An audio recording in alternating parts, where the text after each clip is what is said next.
l'ADIR et RFO, avec le concours de l'Europe, l'État et la région, vous présentent les nouveaux défis.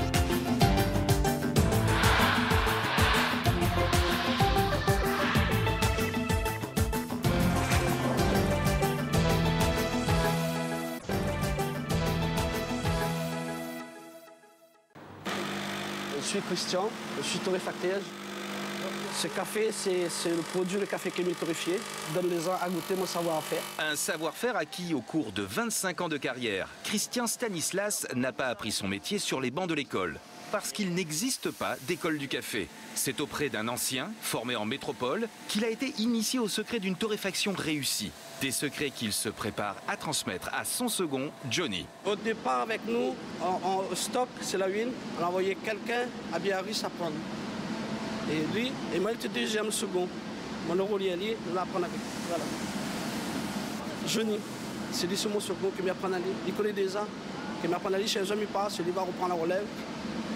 Il donne toujours à quelqu'un dans l'entreprise, mais pas un autre à l'extérieur. Dans l'histoire du café, c'est comme ça. Sur le café en général et sur son histoire à La Réunion, Christian en connaît un rayon. La première connaissance qu'il a acquise est aussi celle qu'il doit toujours mettre en œuvre avant de commencer à torréfier. C'est le travail de sélection. Le café, ça sélectionne, on a le mokashi d'amo, le tupi et l'antigua, c'est des bons cafés. Et puis la Réunion aussi, on a le babon pointi, mais le pokashi commencé. À l'époque, c'était nous, on a torréfié le premier babon pointi. Sur la base des variétés choisies, en fonction de la taille des grains et de leur degré de maturité, le professionnel bâtit un plan de torréfaction. Il prévoit la montée en température et les différents paliers de cuisson. Là, 75, c'est des paliers. Là, il passe à 75, après il passe 85, après 92, après 204. C'est la finition. Maintenant que le plan de torréfaction est établi, il ne reste plus, façon de parler, que de le mettre à exécution. La première chose à faire, c'est de séparer les grains des impuretés, à commencer par les petits cailloux. Ça, c'est le pirage. C'est pour épier le café, pour enlever le rang, c'est la saleté de la poussière de le café. Parce que le café est tellement sale, si on a des pires, le brailler, il prend un choc. Voilà le café là. Il arrive, il faut encore nettoyer. Mais là, on est en train de nettoyer. On enlève tout le pire. Le pied passe par ici. Voilà, par là. Comme là-bas. Ça, c'est la vis qui transporte le café et puis il redonne sur le stockage. Une fois épurés, les grains verts sont prêts à passer au four.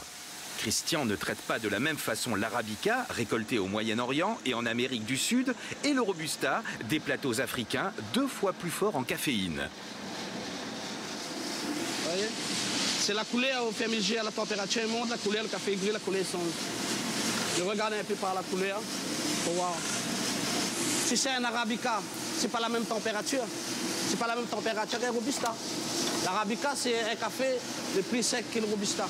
Le talent du torréfacteur, c'est aussi de savoir adapter son travail aux attentes des consommateurs. Même il ne peut pas juger si il fait le bon. Il faut des gens à goûter. On fait des dégustations dans les bonnes grands supermarchés.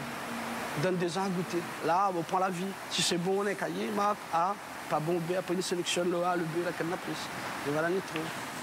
Trouver les bonnes combinaisons de saveurs, c'est le cœur du métier de Christian. Pour être fidèle à ses principes, il lui a fallu s'adapter aux évolutions technologiques. Bon, je suis devenu torréfacteur. Je travaillais dans mon première société, ça s'appelle Stock. Avec une petite machine, tout est manuel. C'est une petite machine qui dégrise 30 kg tous les 12 minutes. On a commencé la CLA. Après, on est passé sur la machine automatique. Et comme le café, nous te connaît déjà la couleur, la température, pour nous, c'est plus un problème. Ça fait 25 ans que je fais ça, c'est un métier qui me plaît parce que c'est du café. C'est une affaire que je fais de mon propre main, que tout le monde y goûte, y boit. Pour moi, c'est l'honneur. C'est que tout le monde, bon, bah, quand tu fais du café, tout le monde dit ouais, c'est bien, on fait du café. Mais du café, pour moi, c'est l'honneur que je fais de propre main. Et tout le monde y goûte, y boit, tout le monde. Ça me fait plaisir, tout le monde est content. Voilà. Peut-on encore douter que Christian est un professionnel heureux? Difficile de ne pas être convaincu quand on l'entend parler de café, n'est-ce pas? Comme dirait Georges Clooney, quoi d'autre?